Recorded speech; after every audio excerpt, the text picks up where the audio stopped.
नमस्कार प्यारे दोस्तों, स्वागत है आप सभी का आपके अपने इस यूट्यूब चैनल पर। साथियों, एक बार फिर से हाजिर हो चुके हैं आप सभी के लिए उत्तर प्रदेश पुलिस भर्ती 2024 के लिए हिंदी का एक बेहतरीन प्रैक्टिस सेट लेकर के। साथियों, आज की इस क्लास में हम हिंदी का जो प्रैक्टिस सेट रहेगा नंबर 2 का प्रैक्टिस सेट डिस्कस करेंगे। यानी कि आज हम दूसरे नंबर का प्रैक्टिस सेट डिस्कस कर रहे हैं और इस प्रैक्टिस सेट में प्यारे दोस्तों हमने व्याकरण व्याकरण के बेहतरीन से क्वेश्चन और साहित्य के जो हिंदी साहित्य आप लोगों से 5 नंबर का पूछा जाता है उसके भी बेहतरीन से क्वेश्चन यहाँ पर शामिल किए हैं। साथियों, ये जो क्लास होगी उत्तर प्रदेश पुलिस भर्ती 2024 के लिए एक बेहतरीन क्लास साबित होगी। ये जो क्वेश्चन होंगे सारे के सारे क्वेश्चन यूपी पुलिस के द्वारा जो यूपी पीआरबी है एग्जाम करवाती है उनके द्वारा इनके पूछे गए प्रश्न हैं। इन सभी प्रश्नों का आज हम अध्ययन करेंगे।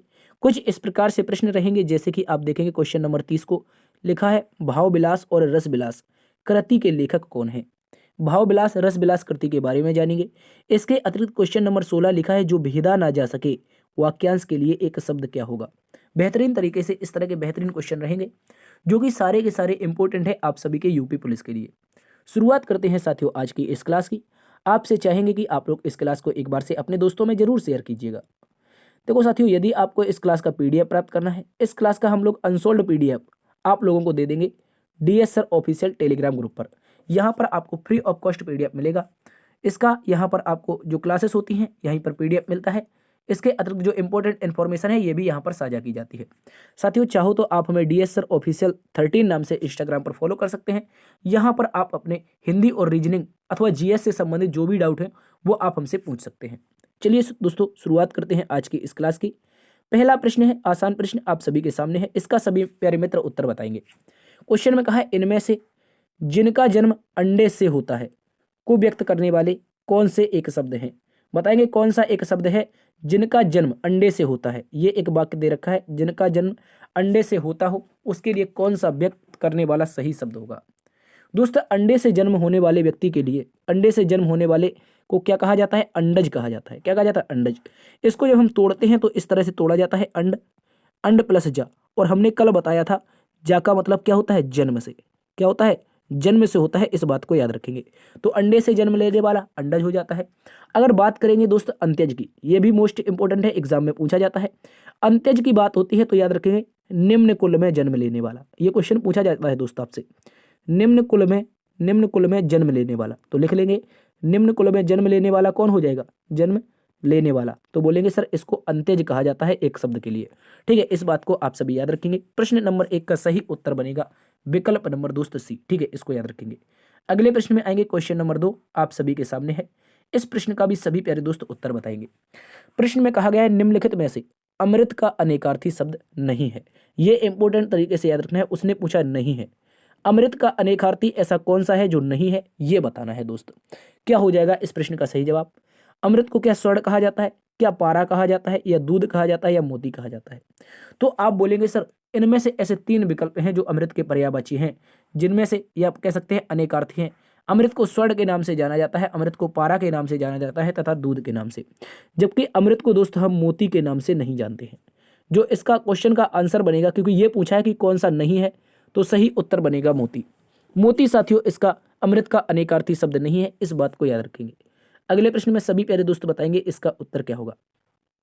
देखो, साहित्य का बेहतरीन सा क्वेश्चन है। आप लोगों से किताब पूछी जाती हैं विभिन्न लेखकों की, तो हमने इसमें से 4 से 5 बेहतरीन से क्वेश्चन शामिल किए हैं।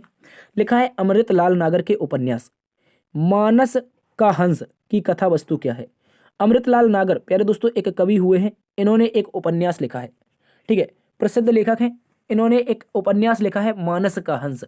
ये पूछ रहा है इसमें किसकी कथा वस्तु के बारे में बताया गया है।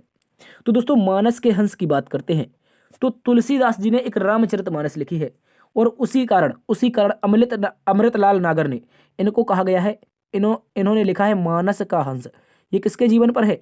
मानस का जो हंस है, मानस का जो हंस है ये तुलसीदास के जो मानसिक कथा वस्तु है उसके ऊपर लिखा गया है। तुलसीदास का मानसिक विकास इस पर है, क्योंकि रामचरितमानस, देखो मानस और रामचरितमानस एक ही बात होती है। ठीक है, तो रामचरितमानस किस तरह से तुलसीदास ने लिखी थी, इसकी सारी की सारी जो मानसिक विकास हुआ है ये अमृतलाल नागर ने अपने उपन्यास मानस का हंस में दर्शाया है।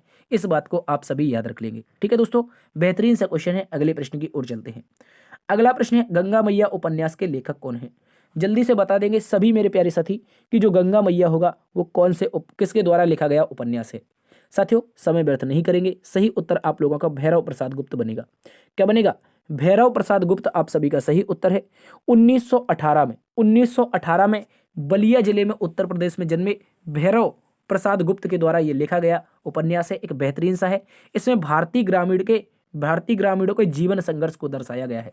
गंगा मैया जो उपन्यास है, क्वेश्चन पूछ सकता है इसकी कथा वस्तु क्या है, तो भारतीय जो ग्रामीण हैं इनके क्या दर्शाया गया है, इनके जीवन के आधारित कथा वस्तु है। जैसे पीछे पूछा गया था कि अमृतलाल नागर का जो उपन्यास है मानस हंस की कथा वस्तु, वैसे ही गंगा मैया उपन्यास की कथा वस्तु क्या है, ग्रामीणों का जो जीवन होता है उसका संघर्ष दिखाया गया है। ठीक है, इस बात को याद रखेंगे। अगले प्रश्न में आते हैं, इसका सही उत्तर बताएंगे। क्वेश्चन नंबर 5 है, कहा गया है साथियों, निम्नलिखित वाक्य में आए खाली स्थान के लिए सही शब्द चुनिए। लिखा गया है आजकल के नौजवानों ने बुजुर्गों की डैश खराब कर रखी है। बुजुर्गों की डैश खराब कर रखी है, जल्दी से बताएंगे क्या होगा इस प्रश्न का सही उत्तर बताएंगे। दोस्तों देखो लिखा है आजकल के जवानों ने, विकल्प नंबर 1 रखते हैं तो आजकल के जवानों ने बुजुर्गों की मिट्टी खराब कर रखी है, क्या ये सही उत्तर बनेगा? बालू खराब कर रखी है, क्या दोस्तों सूरत खराब कर रखी है? बुजुर्गों की क्या सूरत खराब करेंगे, क्या दिमाग खराब कर रखा है? तो बहुत सारे विद्यार्थी यहाँ पर सोच रहे हैं कि सर बुजुर्गों का दिमाग खराब कर रखा है, जो कि बिल्कुल गलत जवाब है, याद रखेंगे दोस्त। एक मुहावरा होता है मिट्टी खराब करना। मिट्टी खराब करने का मतलब होता है दोस्त दुर्दशा करना। ठीक है, आजकल के जो नौजवान होते हैं वो अपने माता पिता को भूल जाते हैं, किस तरह से उनके बचपन में गीली चड्डियां माता धोती थी। ये हकीकत है, ये सत्य है। मैं कड़वा बोलता हूँ लेकिन सत्य है दोस्त। गीली चड्डियां जब माता अपनी धोती थी, लेकिन जब बच्चे वो बड़े हो जाते हैं, पत्नियों के चंगुल में आ जाते हैं, वो उस माता को भूल जाते हैं। वही कह रहा है आजकल के नौजवानों ने बुजुर्गों की मिट्टी खराब कर रखी है। मिट्टी खराब करने का मतलब है दोस्त, ये यहाँ पर एक मुहावरा होता है मिट्टी खराब करना। यहाँ पर इसका जो अर्थ होता है वो होता है दुर्दशा करना। क्या होता है दोस्त? दुर्दशा करना। इस बात को सभी प्यारे दोस्त याद रखेंगे। ठीक है, दुर्दशा करना, इस बात को याद रखेंगे तो मिट्टी भरा जाएगा इस स्थान पर। मिट्टी खराब करना मुहावरा भी पूछा जाता है, क्या हो जाएगा? दुर्दशा करना। अगले प्रश्न में आ जाएंगे। बेहतरीन से मुहावरे कुछ दे रखे हैं, इनका हम अध्ययन करेंगे। कह रहा है चैन की बंसी बजाना, मुहावरे का सही अर्थ क्या होगा बताएंगे। चैन की बंसी बजाना क्या हो जाएगा? सुख से रहना। जल्दी से बताओ, बिल्कुल सही है। चैन की बंसी कोई बजाएगा मतलब सुख रह रहा है, सुखी से रह रहा है, सुख से रहना। सही उत्तर हो जाएगा विकल्प नंबर 1। इसके अतिरिक्त साथियों यहाँ पर क्वेश्चन कुछ और दे रखे हैं, जैसे दिया गया है धीरे धीरे काम करना। धीरे धीरे काम करने का क्या हो जाएगा? क्या दोस्तों बता सकते हैं? बात पर अड़े रहना। बात पर अड़े रहना क्या हो जाएगा? प्रतीक्षा करना क्या हो जाएगा? इसके अतिरिक्त हम आपको कुछ बताते हैं। कल हमने आपको बताया था दोस्तों, कुछ मुहावरे बताए थे, जैसे ईद का चांद होना। क्या आपको याद है? कमेंट बॉक्स में जरूर बताएंगे। 9 2 11 होना बहुत ज्यादा पूछा जाता है, क्या हो जाएगा इसका सही जवाब? कमेंट बॉक्स में बताएंगे दोस्त। चैन की बंसी बजाने का मतलब होता है सुख से रहना। ठीक है, विकल्प नंबर 1 सही है। धीरे धीरे काम करने आलसी व्यक्ति के लिए आता है। ठीक है, अगला प्रश्न बता देंगे। लोग भूल गए हैं, क्वेश्चन में पूछा है दोस्त, लोग भूल गए हैं पर साहित्य अकादमी पुरस्कार पाने वाले कवि कौन हैं? देखो ये एक टफ क्वेश्चन है, ऐसा क्वेश्चन पूछा जा सकता है, और ऐसा question jail warden UP police ने पूछा है, इसलिए इंपॉर्टेंट है। कह रहा है लोग भूल गए हैं, ये क्या है दोस्त? ये एक कृति है। लोग भूल गए हैं एक कृति है, इस पर मिला है साहित्य अकादमी पुरस्कार। और किसे मिला है बस हमें ये बताना है, किसे मिला है? क्या बता सकते हैं आप लोग? कोई बता सकता है इसमें से? तो सभी प्यारे दोस्त याद रख लेंगे, रघुवीर सहाय। रघुवीर सहाय नामक एक लेखक हैं। इनकी जो कह सकते हैं एक कृति है जिसका नाम है लोग भूल गए हैं। इस कृति के लिए 1984 में साथियों इन्हें क्या मिला था? तो याद रखेंगे लोग भूल गए हैं के लिए साहित्य अकादमी पुरस्कार मिला था। बेहतरीन सा क्वेश्चन है, अच्छे से याद रखेंगे। एक साहित्य अकादमी पुरस्कार 2022 का पूछा जा सकता है दोस्तों। 2022 का साहित्य अकादमी पूछा जा सकता है। ये मिला है दोस्तों तुमड़ी के शब्द के लिए। किसके लिए? तुमड़ी के शब्द। क्वेश्चन पूछतेगा तुमड़ी के शब्द के लिए साहित्य अकादमी पुरस्कार किसे मिला है? तुमड़ी के शब्द के लिए जो साहित्य अकादमी मिला है, ये मिला है बद्री नारायण को। किसको मिला है दोस्त? इसको लिख लेंगे इस तरह से, बद्री नारायण। बहुत इंपॉर्टेंट है, करंट अफेयर में चर्चा में रहा था और एग्जाम में पूछा जा सकता है।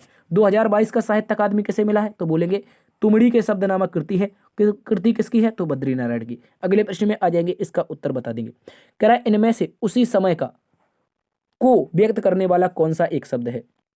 बेहतरीन क्वेश्चन है, अच्छे से याद रखेंगे। कह रहा है डैश में देखो लिखा गया है, 2 आसपास आपके चिन्ह लगे हुए हैं। कह रहा है उसी समय का को व्यक्त करने वाला कौन सा एक शब्द है जो इसका सही जवाब बनेगा? जल्दी से सभी प्यारे दोस्त बताएंगे। उसी समय का क्या कर रहा है, उसी समय को व्यक्त करने वाला कौन सा व्यक्ति। अरे उसी समय का मतलब है तत्कालीन कोई घटना हुई होगी। जैसे मैं कहता हूँ कि 1947 में भारत आजाद हुआ, उसी समय एक साल बाद क्या हुआ, उसी समय एक साल बाद लगभग 30 जनवरी की बात थी, गांधी जी को एक आतंकवादी के द्वारा गोली मार दी जाती। कह सकते हैं नाथूराम गोडसे ने गोली मार दी। हालांकि आप लोगों को बुरा लग सकता है, हो सकता है उनके कुछ समर्थक हों, उनके कुछ विचारक हों, लेकिन आप लोगों को बुरा लग सकता है, लेकिन आप नहीं समझेंगे इसको। ठीक है, जब आपको उसके बारे में पढ़ने को मिलेगा तब आप बहुत सारी चीज़ें जानेंगे। तो हो सकता है कि आप लोग इसको पढ़ने का ज़्यादा से ज़्यादा प्रयास कीजिए, ना कि किसी दूसरे के सुनने में। ठीक है, तो कह रहे हैं उसी समय का मतलब क्या होता है, तत्कालीन। तत्कालीन जैसे ही भारत आज़ाद हुआ था वैसे ही लगभग एक साल भी नहीं बीता था कि गांधी जी को गोडसे जी के द्वारा क्या मार दी जाती है, गोली मार दी जाती है। सही उत्तर विकल्प नंबर सी हो जाएगा, तत्कालीन। अगला प्रश्न कह रहा है कृत प्रत्ययों के संयोग से बनने वाली क्रिया को क्या कहते हैं। दोस्त कृत प्रत्ययों के संयोग से बनने वाली क्रिया, कृत मतलब कर्ता, कृत प्रत्यय, कृत प्रत्यय से बनने वाली क्रिया क्या होती है, कृत प्रत्यय से बनने वाली क्रिया होती है दोस्त कृदंत क्रिया। क्या होती है, कृदंत क्रिया होती है, इस बात को याद रखेंगे। सकर्मक क्रिया जिसमें कर्म होता है। ठीक है, नाम धातु क्रिया मूल धातु से मिलकर बनती है। जैसे आपको बता दें मूल धातु से बनने वाली क्रिया, जैसे लिख लो सुन। ठीक है, सुन, सुन में दो प्रकार से बन सकते, सुन नहीं सुन होगा, सुनाना नहीं होगा। ठीक है, ये हो जाएगा। इसका एक बन सकता है सुनाना, क्या बन सकता है, एक इसका सुनाना बन सकता है, एक इसका सुनवाना बन सकता है। ठीक है, इस बात को याद रखेंगे। ये क्रियाएं होती हैं, बहुत इंपॉर्टेंट है। ये नाम धातु क्रिया में मूल धातु क्या है दोस्तों, मूल धातु की बात आएगी तो हो जाएगा सुन। ठीक है, इस बात को याद रखेंगे। सुन आप लोगों की मूल धातु है, लेकिन क्वेश्चन पूछा है कृत प्रत्ययों से बनने वाली क्रिया कौन सी, क्या कहते हैं, कृदंत क्रिया कहते हैं। अगले प्रश्न में आ जाएंगे। अगला प्रश्न एक बेहतरीन सा क्वेश्चन दे रखा है, क्वेश्चन को हम लोग सभी पढ़ेंगे। कह रहा है श्री कृष्ण के सुन बचन अर्जुन क्रोध से जलने लगे, सब शोक अपना भूल कर करतल युग मलने लगे, संसार देखो अब यह हमारे शत्रु रण में मृत पड़े, करते हुए यह घोषणा हुए हो गए उठकर खड़े। जल्दी से बता देंगे। कह रहा है कि प्रस्तुत पंक्तियों में कौन सा रस है, कह रहा है कौन सा रस है, केवल इतना सा पूछा है। एक बार फिर से पढ़ेंगे। श्री कृष्ण के सुन बचन, श्री कृष्ण के सुन बचन अर्जुन क्रोध से जलने लगे। तो क्रोध से जलने का मतलब क्या है, अर्जुन कैसा रूप दिखा रहे हैं, रौद्र रूप दिखा रहे हैं। बस पहली लाइन में उत्तर आ गया दोस्त, रौद्र। रौद्र हो जाएगा विकल्प नंबर ए का सही उत्तर। ठीक है, विकल्प नंबर ए का सही उत्तर हो जाएगा, इस बात को याद रखेंगे। अगले प्रश्न में आ जाओ, इसका उत्तर बता देंगे। क्वेश्चन में कहा है निम्नलिखित में से कौन सा विकल्प विराम भेद अथवा उसके चिन्ह को सुमेलित नहीं करता है। जल्दी से बताएंगे। कुछ यहाँ पर आप लोगों को विराम दे रखे हैं, ऐसा कौन सा विकल्प है जो सही विराम का क्या नहीं दे रखा है, आपका चिन्ह नहीं दे रखा है। कौन सा विराम चिन्ह है जिसका सही चिन्ह उसके सामने नहीं दिया गया है। तो देखो पूर्ण विराम की बात करते हैं। पूर्ण विराम में एक सीधा डंडा आता है, देखो यहाँ पर ये सीधा डंडा दे रखा है। इसके बाद अल्प विराम, अल्प विराम में क्या होता है दोस्त, अल्प विराम में एक कोमा आता है, देखो ये नीचे कोमा दे रखा है, ये दे रखा है। ठीक है, इसके बाद योजक चिन्ह, योजक चिन्ह क्या है दोस्तों, योजक चिन्ह विषम दे रखा है। योजक चिन्ह बिल्कुल भी सही उत्तर नहीं है, योजक चिन्ह इसका गलत है। क्या है, इसका गलत है। और पूछा है कौन सा गलत है, तो यही विकल्प नंबर सी वाला गलत है। क्यों गलत है, देखो योजक चिन्ह में दो चीजें जोड़ी जाती हैं, ये ऐसा डैश आता है, जैसे हमने कहा दोस्तों भाई और बहन। ठीक है, भाई और बहन, ठीक है, भाई और बहन, तो इन दोनों के बीच में योजक चिन्ह आएगा, लेकिन ये तो गोला दे रखा है, ये चिन्ह है ही नहीं। आप बता सकते हैं ये चिन्ह किसके लिए आता है। उद्धरण चिन्ह की बात करेंगे, बिल्कुल सही दे रखा है उद्धरण चिन्ह। A number, B number, D number, ये सारे के सारे सही हैं, जबकि विकल्प नंबर सी गलत है, क्योंकि योजक चिन्ह आपका कैसा होता है, डैश होता है, इस बात को याद रखेंगे। अगले प्रश्न में आएंगे, क्वेश्चन नंबर 12, बेहतरीन सा क्वेश्चन है। इसका सही उत्तर क्या होगा, कह रहा है निम्नलिखित वाक्य में आए खाली स्थान के लिए सही शब्द चुनिए। जल्दी से बताएंगे। कह रहा है जिसने गुलाबी कमीज पहनी है डैश नाम श्याम है। बताओ, जिसने गुलाबी कमीज पहनी है डैश नाम श्याम है, विकल्प नंबर एक रखो। जिसका नाम श्याम है, उसका नाम श्याम है, इसका नाम श्याम है, या फिर किसका नाम श्याम है। तो क्वेश्चन में गौर से आप लोग एक बार फिर पढ़ेंगे इसको। जिसने गुलाबी कमीज पहनी है, जिसका नाम श्याम है, बिल्कुल नहीं बनेगा, गलत दिख रहा है। जिसने गुलाबी कमीज पहनी है उसका नाम श्याम है, बिल्कुल बन सकता है दोस्त, उसका नाम श्याम है, यही इसका बन जाएगा। इसका नाम बनेगा नहीं, किसका नाम, किसका नाम तो नहीं, जिसने गुलाबी कमीज पहनी, कह रहा उंगली करके बोला जिसने गुलाबी कमीज पहनी है उसका नाम क्या है, श्याम है, तो उसका बना जाएगा विकल्प नंबर बी। ठीक है, अच्छे से याद रखेंगे। अगले प्रश्न में बताएंगे, एक और बेहतरीन सा साहित्य का क्वेश्चन है। चाबुक निबंध संग्रह के रचनाकार कौन है, बताएंगे। चाबुक जो निबंध संग्रह है प्यारे दोस्त, इसके रचनाकार कौन है, बेहतरीन सा क्वेश्चन है, शानदार। दोस्तों याद रखेंगे सूर्यकांत त्रिपाठी निराला, इसका सही उत्तर जो बनेगा ना वो आपका आ जाएगा सूर्यकांत त्रिपाठी निराला। ठीक है, जयशंकर वर्मा की कुछ कृति पूछी जाती हैं, माफी चाहिए जयशंकर प्रसाद की, जयशंकर प्रसाद की कुछ कृतियां पूछी जाती हैं, जिनमें से आप लोग अच्छे से याद रखेंगे। आंसू पूछा जाता है, किसकी कृति है। आंसू के बाद पूछ लेगा लहर किसकी कृति है। ठीक है, लहर किसकी कृति है। दोस्तों पूछ लेगा झरना किसकी कृति है, झरना किसकी कृति है? आंसू, झरना, लहर। इसके अतिरिक्त एक कामायनी महाकाव्य किसका है? कामायनी महाकाव्य सीधा पूछा जाता है, कामायनी महाकाव्य किसका है? तो ये सारी की सारी जो कृतियां हैं जिनके सामने हमने लगाया है एरो, अर्थात जयशंकर प्रसाद की हैं, इसको अच्छे से याद रखेंगे। इनका एक महाकाव्य है वो अपूर्ण रह गया है जिसका नाम है इरावती। ठीक है, वो अपूर्ण महाकाव्य है क्योंकि इनकी उस समय मृत्यु हो गई थी। यामा, महात्मा महादेवी वर्मा दिखाई दे रही है, इनकी यामा बहुत ज्यादा पूछी जाती है। क्या पूछी जाती है? यामा बहुत ज्यादा पूछी जाती है। इस बात को आप लोग अच्छे से याद रखेंगे। मुंशी प्रेमचंद की एक दो कहानी आप लोग बताएंगे, एक दो कमेंट में इनका उत्तर बताएंगे कौन कौन सी कृतियां हैं मुंशी प्रेमचंद की। अगले प्रश्न की ओर आएंगे, इसका उत्तर बता दो। कह रहा भोर बिहान निशांत निम्नलिखित में से किसके पर्यायवाची हैं? जल्दी से बताओ। एक भोर है, विहान है, निशांत है, किसके पर्यायवाची हैं दोस्त? भोर मतलब क्या होता है? सुबह होती है, प्रभात होता है, विहान होता है, निशांत होता है। तो विकल्प नंबर क्या हो जाएगा दोस्त? सी सही उत्तर हो जाएगा। भोर बही जग बीते रे रनवा, ऐसे कुछ एक गाना है। ठीक है, भोर बिहान, इसके अलावा निशांत है, इसके अलावा क्या कहते हैं? प्रभात को। प्रभात को दोस्तों सवेरा भी तो कहते हैं। बताओ, इसका ही अनेकार्थी है सवेरा। सवेरा के बाद प्रातःकाल, आपने तो सभी सुना होगा, प्रातःकाल उठ के रघुनाथा माता पिता गुरु नावै माता। ठीक है, तो इस समय प्रातःकाल हो जाएगा। इसके अतिरिक्त क्या हो जाएगा? जल्दी से बताओ, क्या और बता सकते हैं? जल्दी से बता देंगे। इसके अतिरिक्त आपसे दिन के पूछ लेगा, दिन के पूछ लेगा तो दिन के सभी प्यारे मित्र बता देंगे। एक तो सर दिवस होता है, दिवस होता है। ठीक है, दिवस के अलावा क्या होता है? तो बता देंगे सर वार होता है। बहुत इंपॉर्टेंट है, दिन को ही क्या कहते हैं? वार कहते हैं। इसका क्या है? इसका दोस्त वार मतलब ये क्या है? ये आपका पर्यायवाची है। इसके अतिरिक्त आप लोगों से पूछा जाता है दिवा, दिवा भी पूछा जाता है। दिवस अलग है, दिवा अलग है। ठीक है, इसको याद रखेंगे। शाम का बता दो, शाम का बता दो, मोस्ट इंपोर्टेंट बता देते हैं। शाम का क्या हो जाएगा? शाम का हो जाएगा सांझ। क्या हो जाएगा? सांझ हो जाएगा, सांझ। इसके अलावा हो जाएगा सायंकाल।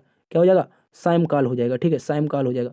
सायंकाल के अलावा, सायंकाल के अलावा क्या हो जाएगा? संध्या हो जाएगा, संध्या बंधन की ना। ठीक है, इस बात को याद रखेंगे। तो संध्या तो शाम एक ही बात है। ठीक है, संध्या तो ऐसे ही हो जाएगा आपका सही उत्तर। बता देंगे सभी साथी क्या होगा इसका सही उत्तर? आपका सही उत्तर विकल्प नंबर सी। अगले प्रश्न में आ जाओ। कह रहा है कि तुलसी, तुलसीकृत शब्द का समास विग्रह करने पर कर्ण कारक में कौन सी विभक्ति मिलती है? जल्दी से बताएंगे। कर्ण कारक की विभक्ति पूछा है, हमने बताया था दोस्त कर्ता ने। क्या बोला था? कर्ता ने। कर्म को, कर्म की विभक्ति क्या होती है? कर्म को, कर्म की विभक्ति क्या होती है? को। कर्ण से, कर्ण से ऐसे होता है, कर्ण, कर्ण से। कर्ता ने कर्म को कर्ण से, इसी में लिखा जाता है के द्वारा। क्या लिखा जाता है? के द्वारा, के द्वारा लिखा जाता है। इस बात को याद रखेंगे।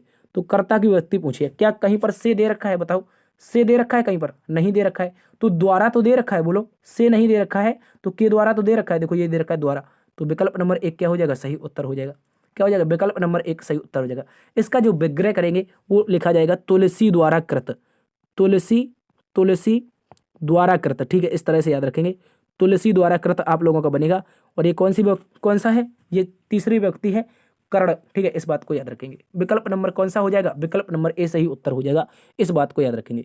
के हो जाएगा या के द्वारा? कर्ता ने कर्म को कर्ण से, के द्वारा। इस तरह से अच्छे से याद रखेंगे, बेहतरीन है। अगले प्रश्न की ओर चलते हैं। अगला प्रश्न देखो, क्वेश्चन नंबर 16 है। एक शानदार सा क्वेश्चन पूछा गया है। कह रहा है निम्नलिखित में से कौन सा विकल्प वाक्यांश और उनके लिए एक शब्द की सही जोड़ी नहीं है? यह जरूर याद रखना है। क्वेश्चन में पूछा क्या है? नहीं पूछा है या फिर दोस्तों हाँ पूछा है, इसलिए इंपॉर्टेंट हो जाता है। उसने पूछा है ऐसा कौन सा है जो वाक्यांश के लिए एक शब्द की सही जोड़ी नहीं है। क्वेश्चन में देखो, जो कह रहा है कि जो बहुत बोलता है वो वाचाल है, बिल्कुल सही है। जो कुछ नहीं जानता है, जो कुछ नहीं जानता है, क्या वो सही है? बिल्कुल सही है। अज्ञ, अज्ञ मतलब आ का मतलब क्या होता है? नहीं। आ का मतलब होता है नहीं, और ज्ञा का मतलब इसे बोलते हैं जिया, ज्ञा का मतलब होता है ज्ञानी। तो कुछ नहीं जानने वाला, कुछ नहीं जानने वाला क्या होता है? अज्ञ होता है। अज्ञ बिल्कुल सही है। जो मापा ना जा सके, जिसे मापा नहीं जाता है, उसे क्या कहते हैं? अपरिमेय कहते हैं। बिल्कुल सही बात है। जो मापा ना जा सके अपरिमेय, जिसे माप सके तो परिमेय। ठीक है, इसके बाद देखो अंतिम में दे रखा है जो अनुकरण करने योग्य हो। जो अनुकरण करने योग्य हो वो विश्वसनीय नहीं होता है। वो दोस्त विश्वसनीय नहीं होता है, वो होता है अनुकरणीय। क्या होता है? अनुकरणीय होता है। इस बात को याद रखेंगे। ये हो जाएगा आप लोगों का अनुकरणीय। जो अनुकरण योग्य हो अनुकरणीय है। अगर पूछ लेगा विश्वसनीय के लिए क्या आएगा? जिस पर विश्वास किया जा सके। लिख लेंगे जिस जिस पर विश्वास किया जा सके, वो क्या हो जाएगा? विश्वसनीय। विश्वास किया जा सके, इस तरह से लिख लेंगे। बहुत इंपॉर्टेंट है, किया जा सके। जिस पर विश्वास किया जा सके वो क्या हो जाएगा? वो विश्वसनीय हो जाएगा। इस बात को याद रखेंगे। तो आपका विषम कौन सा हो जाएगा? वो पूछा है कौन सा नहीं है, कौन सा नहीं है? तो विकल्प नंबर डी की जोड़ी सही नहीं है। अनुकरण करने लोग अनुकरणीय, विश्वास किया जा सके विश्वसनीय। अगले प्रश्न में आ जाओ। अगले प्रश्न में पूछा है जो भेदा ना जा सके। बताओ जो भेदा ना जा सके उसके लिए कौन सा सही शब्द आएगा। जो भेदा ना जा सके मतलब दोस्त क्या हो जाएगा, अभेद्य हो जाएगा। अभेद्य हो जाएगा, जैसे भेदा नहीं जा सकता वो क्या होता है, अभेद्य होता है। जो देखो यहाँ पर लिखो, जो लोहे जैसा मजबूत पुरुष हो। लोहे पुरुष किसे कहा जाता था दोस्त, सरदार वल्लभ भाई पटेल को। किसे कहा जाता था, तो याद रखेंगे सरदार वल्लभ भाई पटेल। बहुत इंपॉर्टेंट है, वल्लभ भाई पटेल आप लोगों का सही उत्तर हो जाएगा। ठीक है, इस बात को आप लोग अच्छे से याद रखेंगे। इसके बाद दोस्तों पूछा जा सका है दुर्भेद्य क्या होता है। दुर्भेद्य का मतलब है जो कठिनाई से भेदा जा सके। यहां पर लिख लेना है जो कठिनाई से भेदा जा सके। कठिनाई से भेदा जा सके। ठीक है, इस बात को आप लोग अच्छे से याद रखेंगे। जो कठिनाई से भेदा जा सके क्या हो जाएगा, दुर्भेद्य हो जाएगा। क्या सर्वशक्तिमान के बारे में पूछेगा, जिसमें सभी शक्तियां निहित हो। क्या कह सकते हैं, जो सर्वशक्ति संपन्न हो, सर्वशक्तिमान। क्वेश्चन का राइट उत्तर बनेगा अभेद्य, आपको याद रखना है। अगले प्रश्न में आ जाओ, कह रहा व्याल उरग पन्नग। व्याल उरग पन्नग निम्नलिखित में से किसके पर्यायवाची शब्द हैं। जल्दी से बता दो, व्याल उरग पन्नग किसके पर्यायवाची हैं, तो याद रखेंगे सांप के। किसके हो जाएंगे दोस्त, विकल्प नंबर डी हो जाएगा, सांप आपका सही उत्तर। उरग का मतलब क्या होता है, देखो उरग को बताते हैं। उर प्लस गा, उर के प्लस गा, उर मतलब होता है दोस्त हृदय। क्या होता है, उर का मतलब होता है हृदय, और गा का मतलब होता है गमन करने वाला। क्या होता है, गमन करने वाला। तो हृदय से गमन करता है ना, तो इस तरह से क्या हो जाएगा, उरग हो जाएगा। पन्नग हो जाएगा आपका ब्याल हो जाएगा। बहुत इंपॉर्टेंट है, अच्छे से याद रखेंगे। भौरा का क्या होता है दोस्तों, भौरा का क्या होता है, तो अली होता है। अली होता है, एक अली होता है सखी। ये अली क्या होती है दोस्तों, ये अली होती है सखी। इस बात को आप लोग अच्छे से याद रखेंगे। ठीक है, हाथी का क्या होता है, हाथी का क्या होता है, हाथी को दोस्तों गज भी कहा जाता है। क्या कहा जाता है, गज भी कहा जाता है। ठीक है, इस बात को याद रखेंगे। अगले प्रश्न में आ जाएंगे, क्वेश्चन नंबर 19 का, यहाँ पढ़ा नहीं जाता। यहाँ पढ़ा नहीं जाता वाक्य में कौन सा वाच्य प्रयुक्त हुआ है। क्वेश्चन में पूछा है यहाँ पढ़ा नहीं जाता, इस वाक्य में क्या कह रहा है, कौन सा वाक्य क्या हुआ है, प्रयुक्त हुआ है। बहुत इंपॉर्टेंट है। पढ़ना लिखना ये क्या है, ये सारे की सारी भाव हैं अपने। पढ़ना लिखना क्या है दोस्त, ये आपके सभी के सभी भाव हैं। तो यहाँ पर जो जो वाक्य प्रयोग हुआ है वो आपका भाववाच्य है। इस बात को आप सभी याद रख लेंगे। ठीक है, यहाँ पढ़ा नहीं जाता, यहाँ पढ़ा नहीं जाता क्या है, एक भाव है। ठीक है, इस बात को आप लोग अच्छे से याद रखेंगे। अगले प्रश्न में चलते हैं। इसका सही उत्तर भाववाच्य। हमने वाच्य आपको बताए थे कितने प्रकार के, 3 होते हैं। पहला कृतवाच्य, दूसरा कर्मवाच्य, तीसरा भाववाच्य। अधिवाच्य कुछ नहीं होता है। ठीक है, अगले प्रश्न में आ जाओ। अगला प्रश्न क्वेश्चन नंबर 20। क्वेश्चन नंबर 20 में कहा है निम्नलिखित में से कौन सा उपन्यासकार साहित्य अकादमी पुरस्कार से सम्मानित नहीं है। ऐसा कौन सा उपन्यासकार है जो साहित्य अकादमी पुरस्कार से सम्मानित नहीं है, तो सही उत्तर बन जाएगा दोस्तों मनु भंडारी। मनु भंडारी नाम की जो साहित्यकार हैं, इनको कभी भी, इन उपन्यासकार को कभी भी साहित्य अकादमी पुरस्कार नहीं मिला है। अगर पूछ लेगा जैनेन्द्र कुमार, जैनेन्द्र कुमार को बताना है दोस्तों 1966 में मिला था। 1966 में मिला था साहित्य अकादमी पुरस्कार। इसके अतिरिक्त पूछ लेगा भगवती चरण वर्मा। भगवती चरण वर्मा के बारे में पूछेगा तो बताना है दोस्तों 1961 में इन्हें क्या मिला था, इन्हें मिला था साहित्य अकादमी पुरस्कार।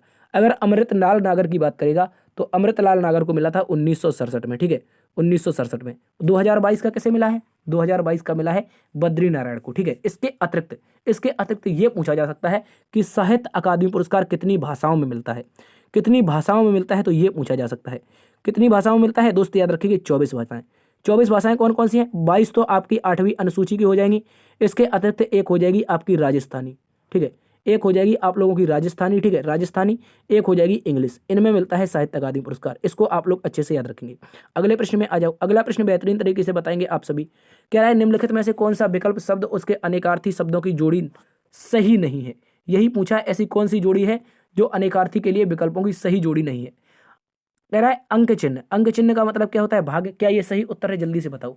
अंक चिन्ह क्या होता है, भाग होता है। बिल्कुल सही जवाब है। कह रहा है कोट किला। कोट किला एक प्रकार का वस्त्र होता है। बिल्कुल दोस्तों, कोट एक प्रकार का, कोट किला क्या होता है, वस्त्र होता है। कह रहा है बलि। बलि उपहार का मतलब क्या होता है, ये एक प्रकार के टैक्स हुआ करते थे एक प्राचीन काल में। ठीक है, बलि और उपहार नाम के टैक्स हुआ करते थे, ये भी सही है। यहाँ पर लिखा है सरश्रद्धे। सरश्रद्धे, सरश्रद्धे का अनेकार्थी तालाब नहीं होता है दोस्त। यहाँ पर सरश्रद्धे का जो अनेकार्थी होता है वो तालाब नहीं होता है। इस बात को आप लोग अच्छे से याद रखेंगे। ठीक है, तालाब नहीं होता है, तालाब बिल्कुल भी नहीं बनेगा इसका सही उत्तर। अगले प्रश्न में चलते हैं, ये हो जाएगा हमारा विषम। अगले प्रश्न में आओ। कह रहा है निम्नलिखित में से असत्य कथन की पहचान कीजिए। निम्नलिखित में से असत्य कथन की पहचान कीजिए। कह रहा है व्यंजन वर्गों के तीसरे, चौथे और पांचवें व्यंजन सघोष हैं। पहले कह रहा है तीसरे, चौथे और पांचवें व्यंजन क्या है, सघोष हैं। आगे कह रहा है दोस्त, आगे कह रहा है व्यंजन वर्ग के पहले और दूसरे व्यंजन क्या है, अघोष हैं। कह रहा है समस्त स्वर सघोष ध्वनियां हैं। क्या समस्त स्वर सघोष ध्वनियां हैं? कह रहा है सभी विसर्ग सघोष हैं। जल्दी से बताओ इसका सही उत्तर क्या होगा। बेहतरीन क्वेश्चन है। कह रहा है कि असत्य कथन की पहचान कीजिए, बहुत इंपॉर्टेंट है, याद रखेंगे, असत्य कथन पहचानना है। कह रहा है सभी विसर्ग सघोष हैं। जल्दी से बताओ क्या सभी विसर्ग सघोष होते हैं? इसके लिए आप उत्तर इसका लगाएंगे नहीं होते हैं, ठीक है, याद रखेंगे सभी विसर्ग सघोष नहीं होते हैं। अब हम तुमको थोड़ा सा एक जानकारी दे देते हैं सघोष अघोष के बारे में। ये व्यंजन हम लिख करके लाए हैं, स्पर्श व्यंजन। स्पर्श व्यंजनों की आप लोगों से संख्या पूछेगा तो बताना है सर इसकी जो संख्या होती है वो 25 होती है।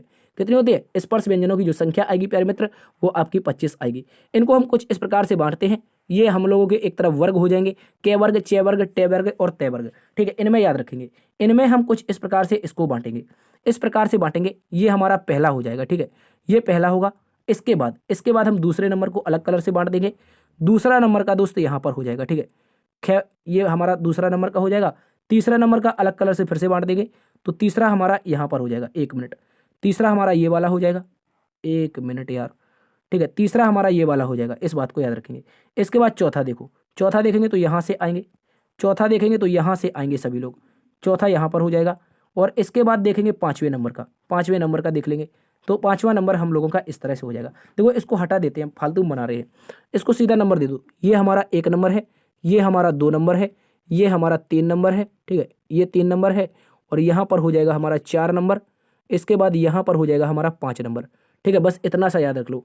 हम यहाँ पर बताना चाह रहे हैं आप लोगों को सघोष अघोष, अल्पप्राण और महाप्राण, ठीक है। देखो अगर पूछ लेगा आप लोगों से सघोष के बारे में पूछेगा तो बताना है सर, सघोष के बारे में पूछेगा तो बताना है 3, ठीक है, 3 के बाद है 4, 3 के बाद क्या हो जाएगा, 4 हो जाएगा, 4 के बाद हो जाएगा 5, ठीक है, ये हो जाएंगे सघोष। इसके अतिरिक्त एक आपका सघोष में आ जाएगा दोस्त, कौन? सभी के सभी स्वर आ जाएंगे। सभी के सभी स्वर क्या होंगे? सघोष होंगे। स्वरों की संख्या कितनी होती है दोस्त? 11 होती है, ठीक है, इस बात को याद रखेंगे। सभी के सभी स्वर क्या हो जाएंगे? सघोष हो जाएंगे। बहुत इंपॉर्टेंट है, अच्छे से दोस्त इसको याद रखेंगे। इसके अतिरिक्त साथियों आपसे सघोष में और पूछेगा, वो बताना है आप लोगों को अंतस्थ व्यंजन। अंतस्थ व्यंजन कौन कौन से होते हैं? या होता है, रा होता है, ले होता है और क्या होता है? वे होता है। और इसके साथ साथ एक उस व्यंजन है भी होता है। ये सारे के सारे क्या हैं? सघोष हैं। दोस्त सीधा पूछता है सघोष की संख्या कितनी है? 31। कैसे है? देखो 3 4 5, 3 में कितने हैं? ये 5 हो गए, 5 ये हो गए 10, ये हो गए 15, तो 15 तो सीधे सीधे हो गए और 11 ये आपके स्वर हो गए, 11 स्वर, 15 आपके ये आपके उस स्पर्श व्यंजन हो गए, तो 15 11 26 और 26 5 31। तो सीधा पूछता है सघोष की संख्या कितनी है दोस्त? 31 बताएंगे। इसके अतिरिक्त आप लोगों से पूछता है अघोष के बारे में। किसके बारे में पूछता है? अघोष के बारे में। तो अघोष पूछ लेगा तो पहला और दूसरा, देखो पहला नंबर और दूसरा नंबर ये किसमें आते हैं? ये दोस्त आपके आते हैं, याद रखेंगे मोस्ट इंपोर्टेंट तरीके से। ये आते हैं साथियों आप लोगों के किसमें? अघोष में आते हैं। पहला और क्या हो जाएगा? पहला और आपका दूसरा, ये अघोष में आते हैं। कहने का मतलब है का वाला पूरी लाइन और खा वाला पूरी लाइन, ये अघोष में आती है। इसके अतिरिक्त अघोष में आप लोगों से पूछ लेगा कौन कौन आते हैं, तो से। देखो यहाँ पर कौन बचे हैं स्पर्श व्यंजन? माफी चाहेंगे, उस व्यंजन कौन कौन बचे? एक आपका से बचा, बोलो, एक से बचा, एक आपका पेट चीरा वाला से बचा, एक आपका ये वाला से बचा। तो ये क्या हो जाएंगे? ये दोस्त आपके हो जाएंगे 3, ठीक है। 2 वर्ग तो ये हो गए, एक ये 5 और 5 10, 10 3 13। तो अघोष की संख्या पूछी जाएगी तो बताना है सर 13 होते हैं। कितने होते हैं? अघोष 13 होते हैं। तो क्या सघोष और अघोष क्लियर है? क्या सघोष और अघोष क्लियर है? जल्दी से बताइए। सघोष की संख्या 31, अघोष की संख्या 13, मोस्ट इंपोर्टेंट। इसके अतिरिक्त आप लोगों से अल्प प्राण और महाप्राण भी पूछा जाता है। अल्प प्राण और महाप्राण, तो यहाँ पर हम एक नाम देंगे, यहाँ पर देंगे हम लोग 2 नाम, ठीक है। ये हमारा 2 नाम है, यहाँ पर दोस्त हमारा 3 नंबर है और यहाँ पर हमारा है 4 नंबर, ठीक है। ये हमारा 4 नंबर है और ये 5 नंबर है। तो अब अल्प प्राण और महाप्राण में जिनको भी कंफ्यूजन होती है वो आज के बाद कभी नहीं होगी, ठीक है। अल्प प्राण सबसे पहले पूछा जाएगा तुम लोगों से अल्प प्राण, ठीक है। अल्प प्राण की संख्या पूछ लेगा, अल्प प्राण की संख्या पूछ लेगा, तो अल्प प्राण की संख्या बतानी है 31, ठीक है। इसके अतिरिक्त यहाँ पर पूछ लेगा तुम लोगों से महाप्राण, तो महाप्राण को इस तरफ लिखते हैं। महाप्राण की संख्या पूछेगा तो महाप्राण कितने बताएंगे? जल्दी से बताओ। महाप्राण की अगर मेरे भाई आपसे संख्या पूछी जाएगी तो कितने बताओगे? महाप्राण की संख्या बताओगे 14, ठीक है। कितनी बताओगे? 14। तो अब यहाँ पर समझो आप लोग, यहाँ पर आप लोग समझेंगे, ठीक है। यहाँ पर अगर आप समझेंगे तो अल्प प्राण में कौन कौन से आते हैं? पहला नंबर, उसके बाद तीसरा नंबर। अल्प प्राण में पहला नंबर, तीसरा नंबर और 5वां नंबर। 1 3 5, 1 3 5 क्या हो जाते हैं? अल्प प्राण हो जाते हैं। इसके अतिरिक्त अल्प प्राण में सारे के सारे क्या आते हैं? स्वर आते हैं। स्वर कितने होते हैं? हमने बताया है दोस्त, स्वर कितने होते हैं? स्वर बताओ जल्दी से। स्वर बोलेंगे तो सर क्या होते हैं? 11 होते हैं। कितने स्वर होते हैं? स्वर की संख्या 11 हो जाएगी।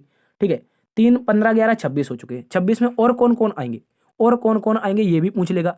बताओ, 26 तो हम गिन चुके हैं, इसके अतिरिक्त कौन कौन से आएंगे? आप जल्दी से इसको बताएंगे। देखो, इसके अतिरिक्त आप लोगों के आएंगे अंतस्थ व्यंजन। अंतस्थ अभी बताए थे, य, रे, उसके बाद ले, उसके बाद वे। ठीक है, इंपॉर्टेंट है, अच्छे से याद रखेंगे। और सभी स्वर हमने बता दिए, सभी क्या हो जाएंगे? स्वर। स्वर की संख्या कितनी है? 11 हो गई। ठीक है, ये 11 हो गई। इसके अतिरिक्त दोस्तों एक आता है उत्क्षिप्त व्यंजन। उत्क्षिप्त व्यंजन होता है डे। डे, इस बात को याद रखेंगे, ये इंगा नहीं है, ये डे है, ये डे है, इस बात को याद रखेंगे, ये उत्क्षिप्त व्यंजन है। तो देखो 15 तो सीधे सीधे 1 3 5 हो गए, 15 11 26, 26 4 30, 30 और 1 31। तो दोस्तों बताएंगे अल्प प्राण की संख्या कितनी हो जाएगी? 31 हो जाएगी। इसके अतिरिक्त आप लोगों से पूछ लेगा महाप्राण।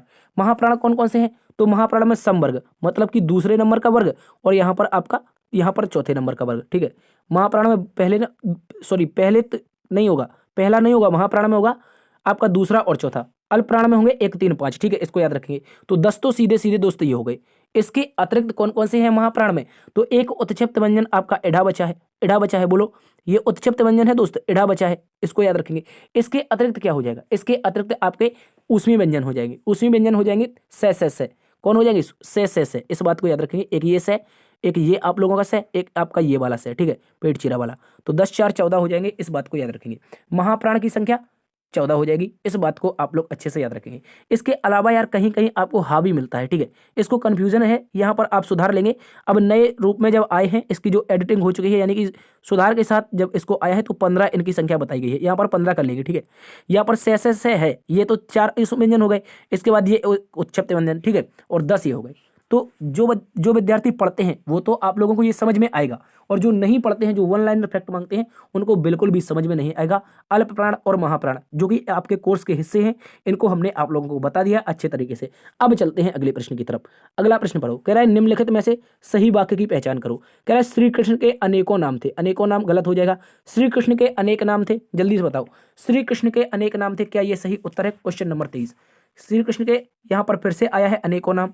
श्री कृष्ण का अनेकों नाम, श्री कृष्ण का अनेकों नाम कि श्री कृष्ण के अनेक नाम? बोलो, श्री कृष्ण के अनेक नाम थे या श्री कृष्ण के अनेकों नाम थे? जल्दी से बता देंगे क्या होगा प्यारे दोस्त इस प्रश्न का सही जवाब। तो बोलेंगे सर ऑप्शन नंबर जो बी आया है, यानी कि श्री कृष्ण के अनेक नाम थे, विकल्प नंबर बी। अगले प्रश्न में आ जाओ, इसका उत्तर बता देंगे। क्रिया का मूल रूप क्या कहलाता है? क्रिया का मूल रूप क्या कहलाता है? तो दोस्त अभी पीछे बात की थी, क्रिया का जो मूल रूप होता है वो होता है धातु। क्या होता है? धातु। उपसर्ग की बात करते हैं, शब्द के पहले लगते हैं, प्रत्यय दोस्तों शब्द के बाद में लगते हैं। ठीक है, इस बात को याद रखेंगे। अगले प्रश्न में बताओ, कह रहा है निम्नलिखित व्यंजनों में नासिक व्यंजन क्या है? बहुत इंपॉर्टेंट दोस्त, नासिक व्यंजन की बात करते हैं, तो क्या अभी पीछे चलें नासिक व्यंजन के लिए? बिल्कुल नहीं चलेंगे, हम यहीं पर बता देंगे आप लोगों को। नासिक व्यंजन में देखो, पांचवा वाला वर्ग जो अभी बताया था, पांचवें वाले वर्ग में कौन आता है? एक अंगा आता है, एक अइया आता है, अइया के बाद एक अड़ा आता है, अड़ा के बाद एक ना आता है, एक माँ आता है। ये दोस्त नासिक व्यंजन होते हैं। ये आपके कितने होते हैं? 5 होते हैं। इसके अतिरिक्त दोस्त एक आपका अनुस्वार भी आ जाता है, यानी कि एक अंग भी आ जाता है। तो नासिक व्यंजन की अगर संख्या पूछेगा, अगर नासिक व्यंजनों की संख्या पूछेगा तो बताना है साथियों आपको 6 होती है, लेकिन नासिक व्यंजन कितने होते हैं? तो बता देंगे दोस्त ये आपके 5 होते हैं। तो देखो, ये न आया है, न आया है, नासिक व्यंजन है। इंपॉर्टेंट है, न आया है, ये है न, तो ये न आया है, नासिक व्यंजन है। इढ़ा क्या है? इढ़ा अभी बोले थे सर उत्क्षिप्त व्यंजन है। कौन सा है? इढ़ा आपका उत्क्षिप्त व्यंजन है, इस बात को आप लोग अच्छे से याद रखेंगे।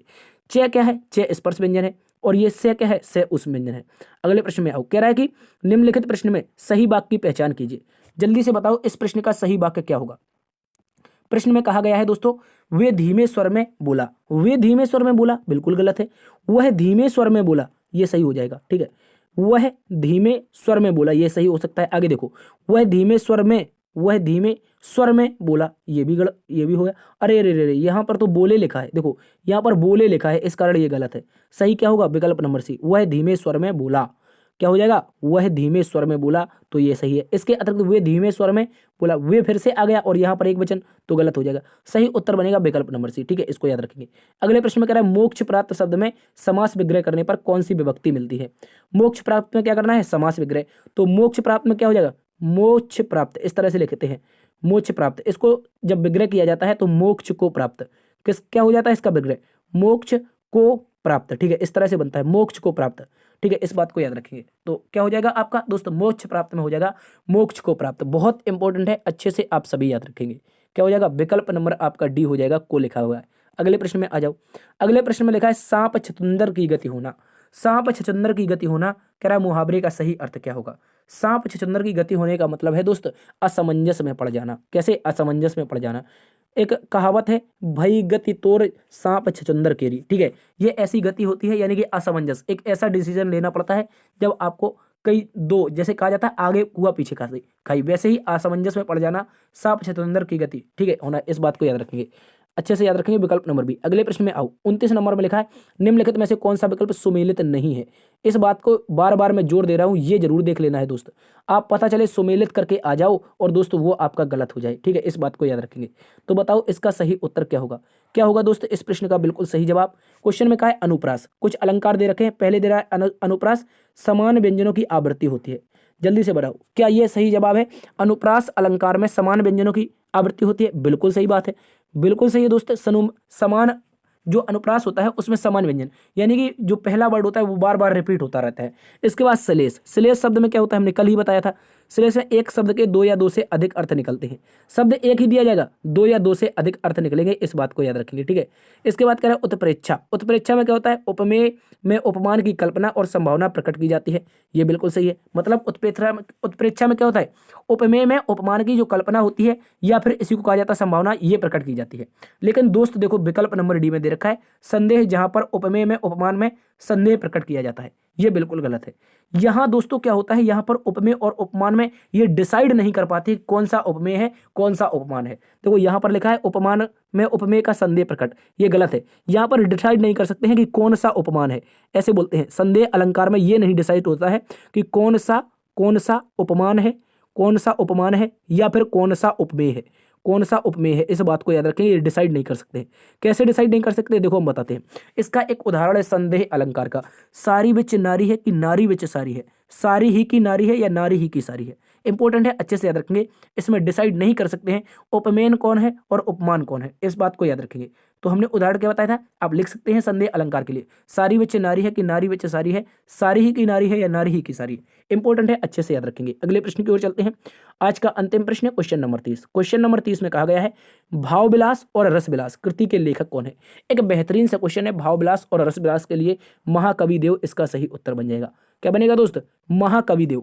महाकवि देव याद रखेंगे, ये क्या हो जाएंगे, इसका सही उत्तर है महाकवि देव का इंपॉर्टेंट रोल बन जाता है क्योंकि इनका जन्म हुआ था दोस्तों इटावा में। अपने उत्तर प्रदेश में ही इटावा पड़ता है, इस बात को याद रखेंगे, यहीं पर इनका जन्म हुआ था। इनमें रसविलास, भावविलास, इसके अतिरिक्त प्रेम तरंग, इनकी जो कविताएं हैं, माफी चाहेंगे, इनकी जो रचनाएं हैं, इनमें से एक प्रमुख है प्रेम तरंग। ये भी पूछी गई है यूपी पुलिस में, ठीक है। प्रेम तरंग, इसके अतिरिक्त दोस्तों प्रेमचंद्र का, भवानी विलास, इस तरह की ये जो रचनाएं हैं ये महाकवि देव के द्वारा की गई हैं। इस बात को आप सभी याद रखेंगे, ठीक है। तो आज की क्लास प्यारे दोस्तों यहीं पर समाप्त होती है। आशा करते हैं आज की क्लास आपको पसंद आई होगी। यदि पसंद आई है तो एक बार से सेशन को लाइक जरूर कीजिएगा, अपने दोस्तों में शेयर कीजिए। अभी तक चैनल सब्सक्राइब नहीं किए तो आप इसको सब्सक्राइब कर लीजिए। देखते रहिए दोस्तों आपका अपना परिवार। मिलते हैं एक नई वीडियो में, तब तक के लिए अपना ख्याल रखना। जय हिंद, जय भारत।